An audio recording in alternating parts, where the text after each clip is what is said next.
You even need a fake lighting. Okay, so I'm seeming to be a little bit lower down today because we are going to be coming to standing, so I will probably adjust my screen at some point as well, so you can see my head. You don't need to be looking like I've lost it. Thank you for joining again or catching up later. I am putting all of these onto YouTube as well, so you can catch them another time or come back to them in many years to come. They will always be there. Just going to make sure my sound is up. I think it is, but you never know. It says it's up. See if anyone is there. They can hear me. It says my microphone is on, etc. Just to try.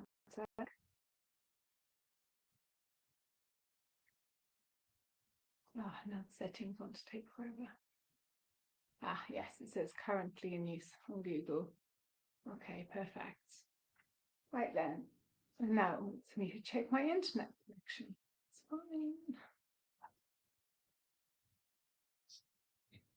So I'm going to show you or teach you or share with you the way that we would come to standing in our tradition of yoga, Gitananda yoga. It's not just jumping straight up. We do it in a controlled way. And then I will introduce some of the traditional standing asanas practices that some of you may or may not have practiced before. But as always, we'll start with sitting quietly, doing this on the floor today, with the legs in a position that allows the back to be nice and straight. Sitting on a blanket or a cushion.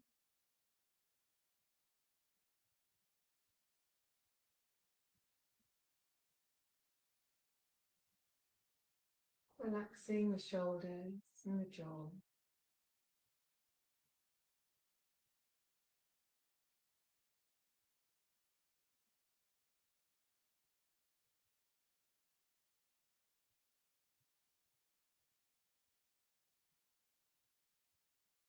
And taking a few moments to settle into the space with the breath. So we're sitting nice and straight.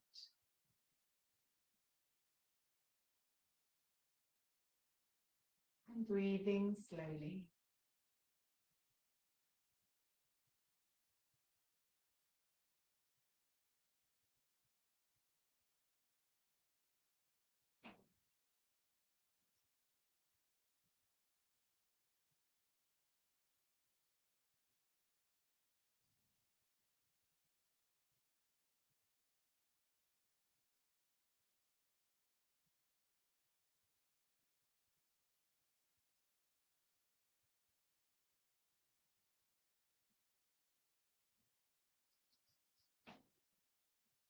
Allowing the body and the mind time to connect. Breath is controlled and steady.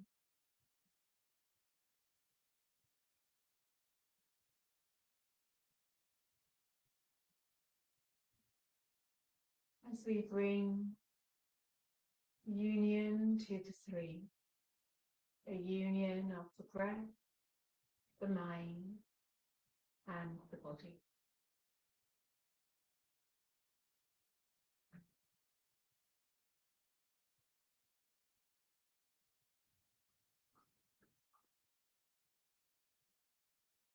Om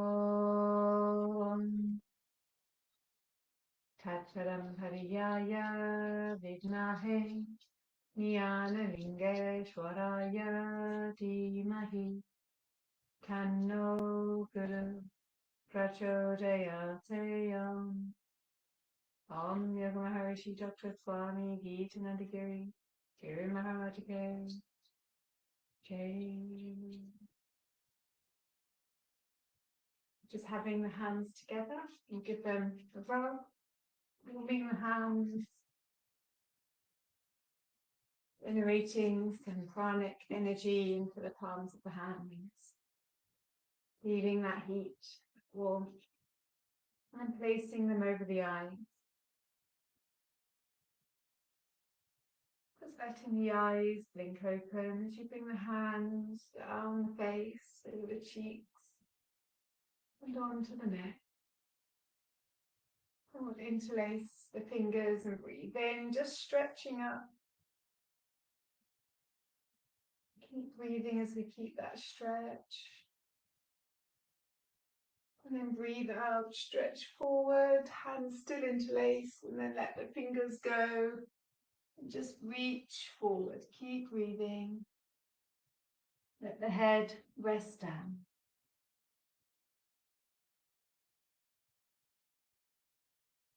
And then lift the head, breathe in, lifting the arms back up, interlacing the hands and breathe out, stretching back. And bring the hands down, interlace the fingers and just pull the arms away from you.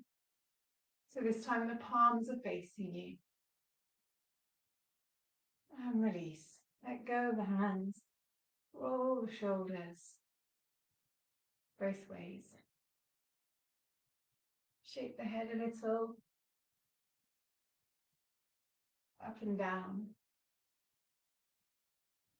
And shaking.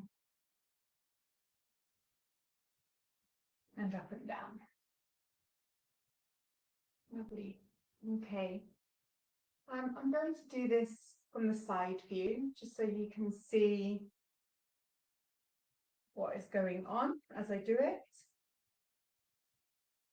I'll be talking you through anyway, so if you can't see what I'm doing, you should be able to hear me. And hopefully my verbal cues are good enough to get you through. But, you know, if you're watching it on playback, you can pause and come back into it. And as much as I will give a couple of options, please remember that you're practicing with your body, not my body, not somebody else's body. And our bodies will always be happy to do something different. So I might say that you can try this, and I can't do it. But that's, you know, where my body's limits are at. Never force your body into something it doesn't feel heavy to do. So we'll just sit with the legs out for a moment, just to get them, a little bit of blood moving in them. So thump them up and down, and shake the head again. So traditionally we would do quite a few jatis first, but today I'm bringing you straight up so that we can do some of the standing asanas, some of the standing practices. So we're going to come onto our hands and knees. We're coming into all fours to begin with. Now this is one of the starting positions to coming up. So you can either stay here, or you can bring the feet under, so coming into Utkatasana, the squatting position. So you can be squatting on the feet or on your hands and knees. But wherever you are, just letting the head rest down.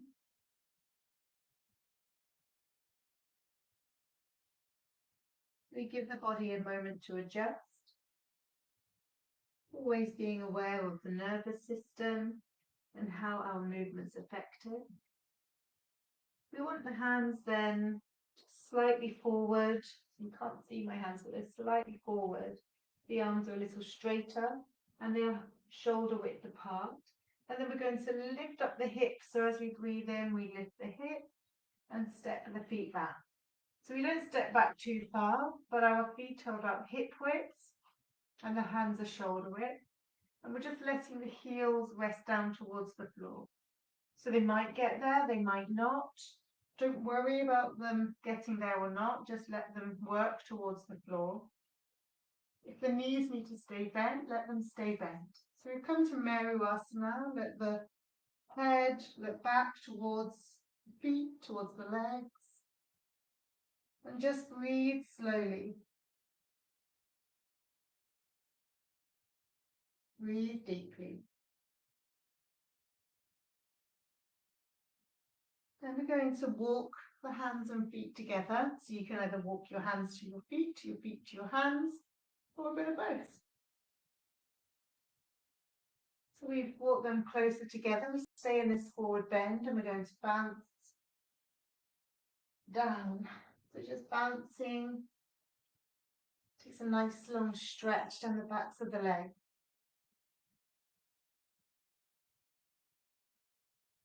Interlace your fingers and bring the hands behind the head. And keep bouncing.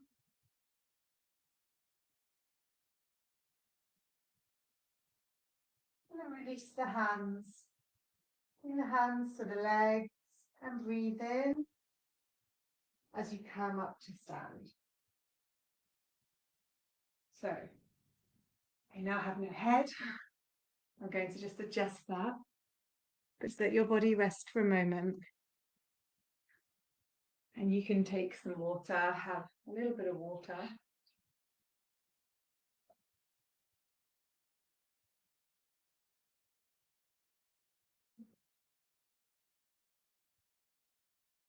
So when we come up in that controlled way, we give the body time to adapt and to adjust to what we're doing rather than just jumping straight up. And when we come down, we'll have a similar approach so that everything we do is with an awareness and with structure. Okay.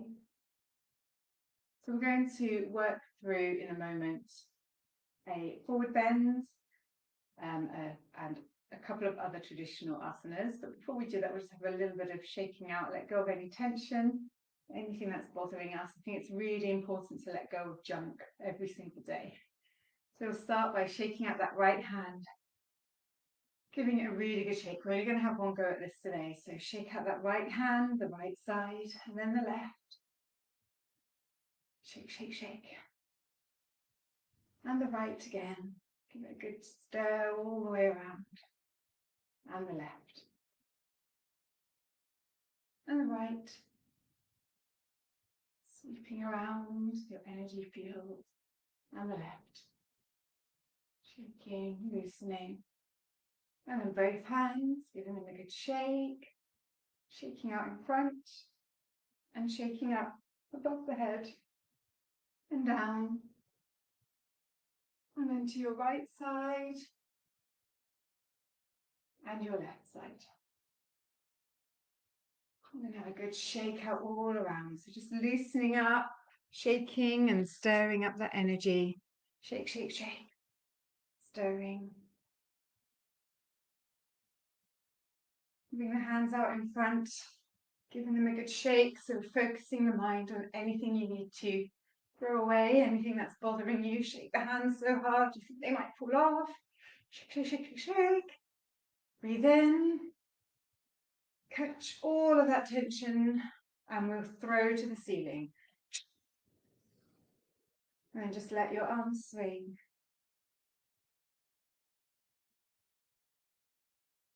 And let the body rest. Pausing for a moment.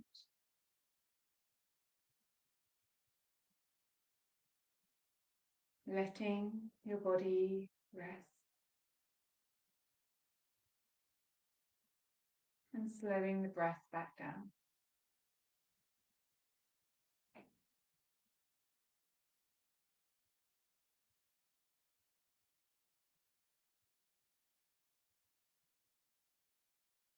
Okay, so the first of our, I need to stop saying so much. So. The first practice we'll be doing is called Kona asana. The beauty of using the Sanskrit language is that we keep that energy of the positions that we work with, and we're also being respectful to the culture that yoga has come from. You don't need to know all of the words, the names for the yoga asanas in Sanskrit, but it's very descriptive. Kona means angle. So Kona asana is an angle posture. When we come into a posture, a standing one, if you're able to, if there's nothing preventing you, then it's good to jump the feet apart when I give the indication and put the arms into any position, into the correct position. The jumping allows us to get great awareness of where our body is and what our body can do and where it is in space, that great proprioception of the body. If you have got any injuries, in your hips or knees and jumping is just out of the question, or you don't feel safe to jump, then please don't. I'm going to do all of these again from the side so you can see, and I'll be talking you through as I do them. So standing kind of at the middle of your mat, doesn't matter if you're a little bit further forward or backwards, just nice to have a bit of an idea of centering.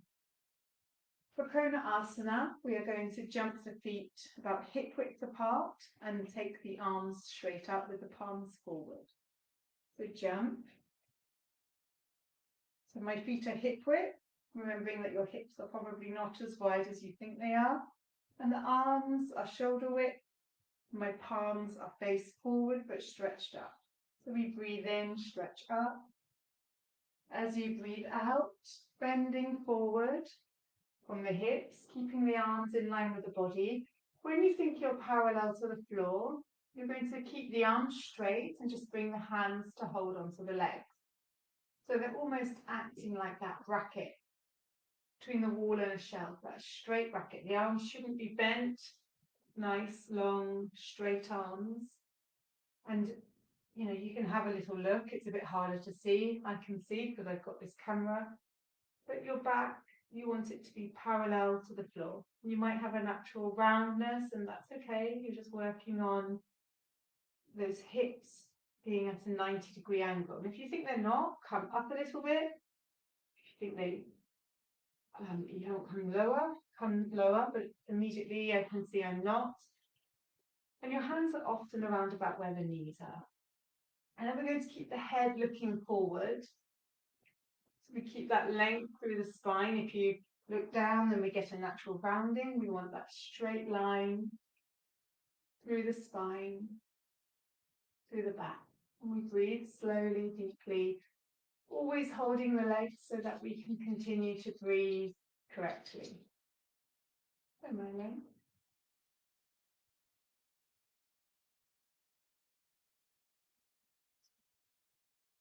And then to come out, we're going to let the head rest down.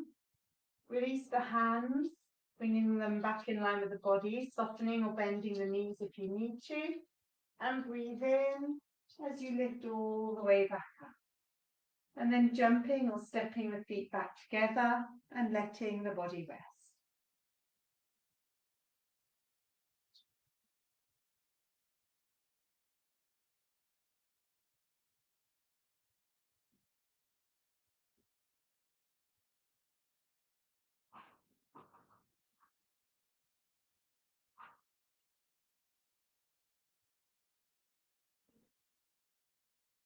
So Trikonasana now, a very well-known practice. Trikonasana or triangle.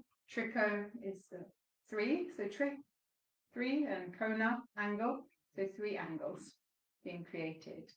For this one, it's really good if you have a wall near you, because you could actually practice it against the wall. And that teaches you not to roll forward in it, but I'll explain as we go through. The legs are going to come wider, so you can either turn on your mat if you want your feet to stay on your mat, or you can turn the mat, or you can just jump your feet off of the mat. It doesn't really matter. The mats are just there as an idea of your space, but you don't need a mat at all for anything. So when we jump, we're going to take the feet about 1 meter or 3 feet apart, and the arms are going to come up to shoulder level with the palms face down. Okay? So jump or step. And we're just going to turn the right foot and look down the right hand. So that left foot is staying so that it's parallel to the back of the mat, and the right foot has turned, and we're looking down the right hand. Breathe in. Now as you breathe out, lean over to the right, and then tilt the body over, catching hold of the right leg with the right hand. So you want to make sure that you don't roll over just to get the hand lower. That wouldn't be any good because you miss out on the point of the stretch and the breath. So it's much better to be up here, still breathing, chest still facing forward, than it is to roll. So you're just letting the hands slide down until you notice that you're rolling forward and then come back up a little bit. If you can, look up at the hand and breathe slowly. Breathe deeply. Trikona asana.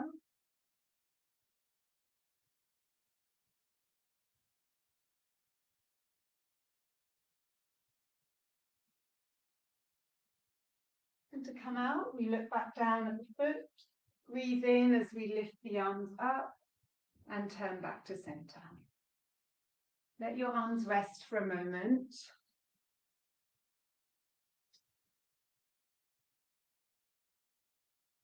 We're going to go the other way. So we still want those legs about 1 meter apart and the arms are at shoulder level. Turning to the left and looking down the left hand. Breathe in, breathe out, leaning to the left and tilting over so the left hand catches the leg. We're actually holding the leg and the right arm is up.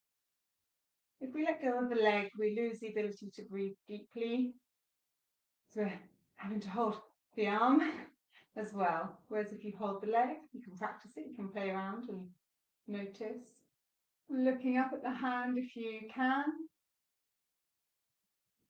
Breathing slowly, breathing deeply.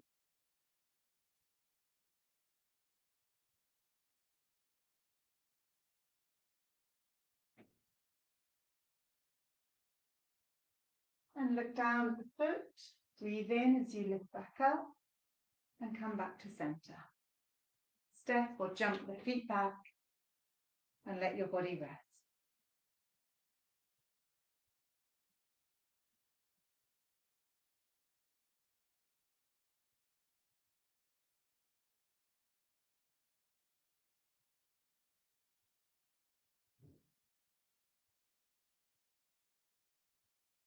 Okay, so another traditional posture or asana is Veera asana, so the warrior pose. We do the first variation. For this one, the legs need to be quite a bit wider than they do for Trikonasana. The arms are still going to come to the same position, but we want wide legs because it gives us a lot more support when we turn. So jumping or stepping the legs wide and arms at shoulder level. Okay, turn your right foot to the right, look down the right hand. So that back foot again is strong on the floor. We're looking down the right hand, breathe in, breathe out, bending the right leg. So we're making sure we don't lunge too far forward. The arms are in line, so having a quick check. And as we look down that right hand, just lifting the chin, breathing slowly, really focusing on the tips of those fingers.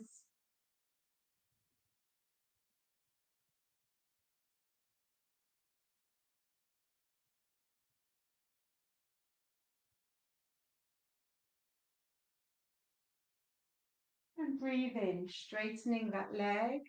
Turn your foot and head back to center. And then we will turn to the left. So turning the left foot, just making sure that right foot is parallel, looking down your left hand. Breathe in, breathe out, bending the left leg. Then checking, are those arms in line? Relaxing the shoulders. Keeping the focus on the left fingers. And just lifting the chin.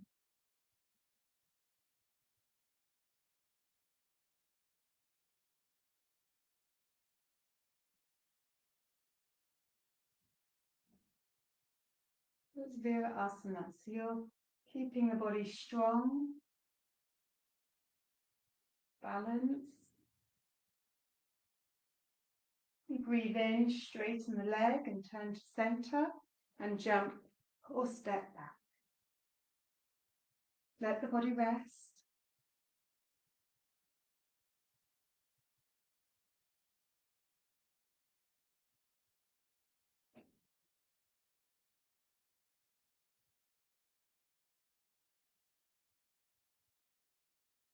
Always taking time to rest. after every practice, let the body adjust. Let the benefits of the practice actually work before rushing to another. We practice with awareness, practice with kindness to the self, giving ourselves time to adjust. Okay, so one more. I'm just going to readjust this again. Vrikshasana, or as you might know it, I don't like taking my voice up then. Or as you might know it, tree posture. So the tree, Vrikshasana, all about being very grounded with the air. You might notice, we tend to practice with, socks on. It's about having that connection with the earth, with the floor, and I tend to practice with a very natural mat. If you need to wear your socks, we're not going to force you. We're not going to come around and take them off. That wouldn't be very yogic anyway. It's just about, discovering every part of your body and becoming used to it. Vrikshasana. So we want to shift the weight to the right side of the body. So you're just making that right side feel heavy, transferring all the weight to the right. Finding something to focus on so that your gaze is fixed, one-pointed concentration. And you can also have a chair. So if you need something to hold on to, if you need something to help you balance, then have it for now. It's not cheating, it's not doing the practice, it's giving you what you need in order to feel happy, confident, joining in. The left foot you can lift, you can place it on the calf, even the ankle, you can place it on the thigh, avoiding the knee because it's quite an important joint. We don't want to be causing any damage to our knee. If you find lifting the foot off the floor too strong, keep the toes down, or you can even place the foot at the back of the leg. Find what works for you, but make sure it's what does work for you and not because it's where you think you should be. Your hands can be wherever you want them to be. If you want them to be in the traditional Namaskara mudra, then you can.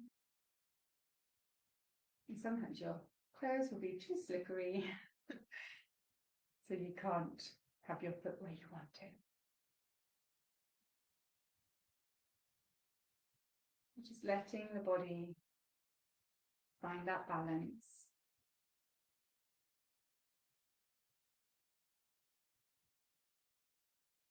And then we release, breathing out, shifting the weight to the left side and bringing the right foot up when you're ready.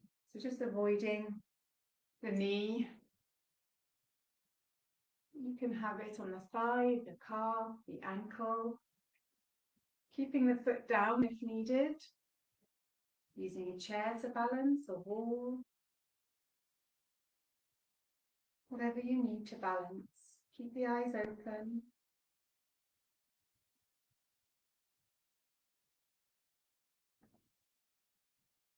Keeping the abdomen soft.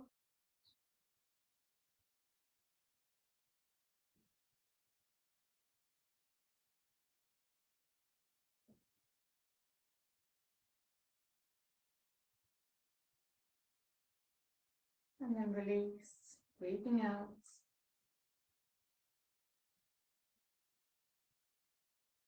And let the body rest.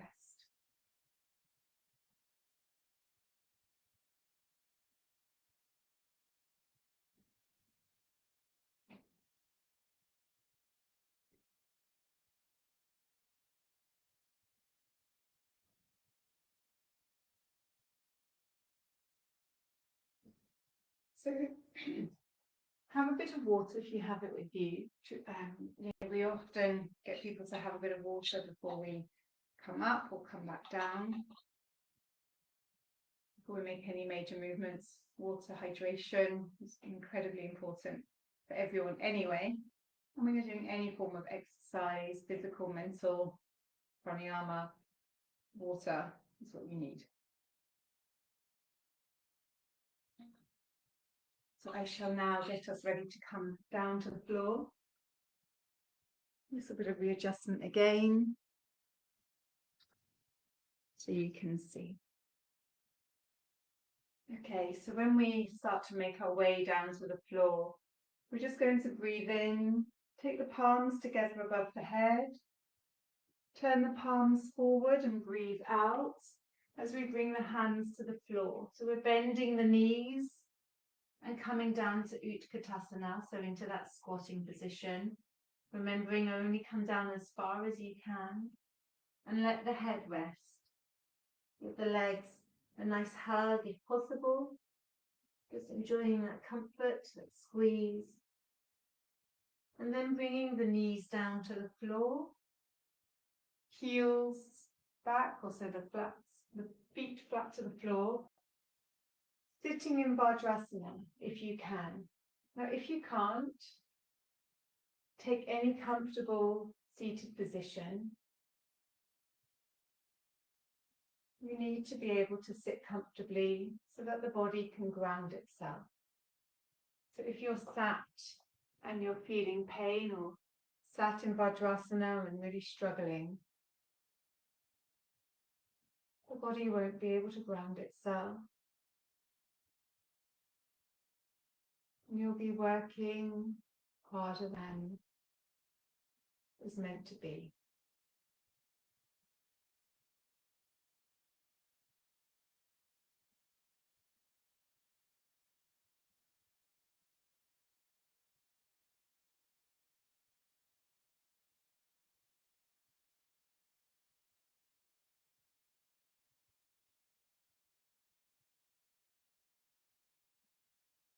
Okay, so we shall end just with a few moments of quiet breathing and ending with the Shanti mantra.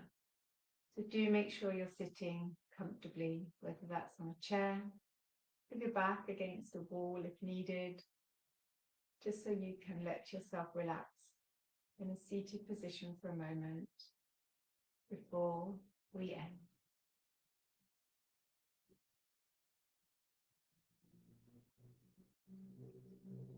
Slowing the breath,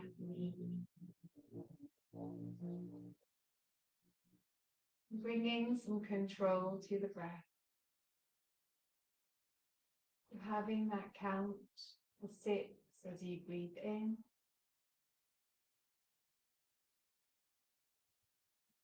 and 6 as you breathe out.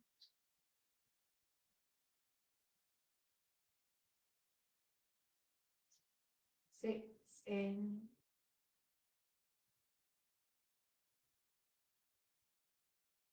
and 6 out.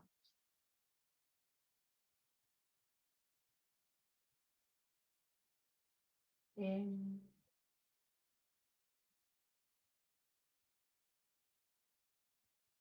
and out.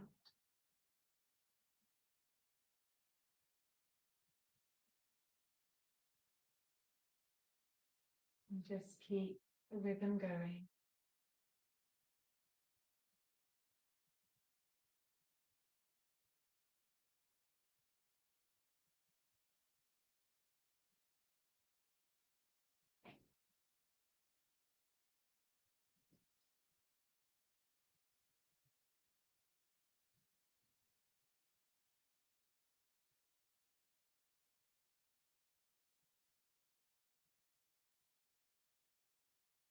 Just sitting a little straighter, but as always, if you want to add some relaxation on, and lying down as they chant the Shanti mantra, sending this energy out to everyone that needs it.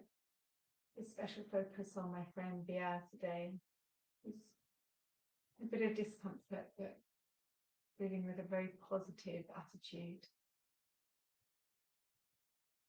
Just having the hands together in Namaskara Mudra, Om Loka Samasta Sukhino Bhavantu Sarve Janaha Sukhino Bhavantu Om Shanti Shanti Shanti Om.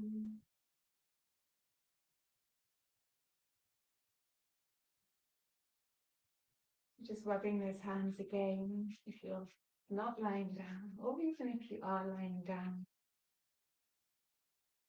And bringing them to the face, so just over the eyes, feeling that renewed energy.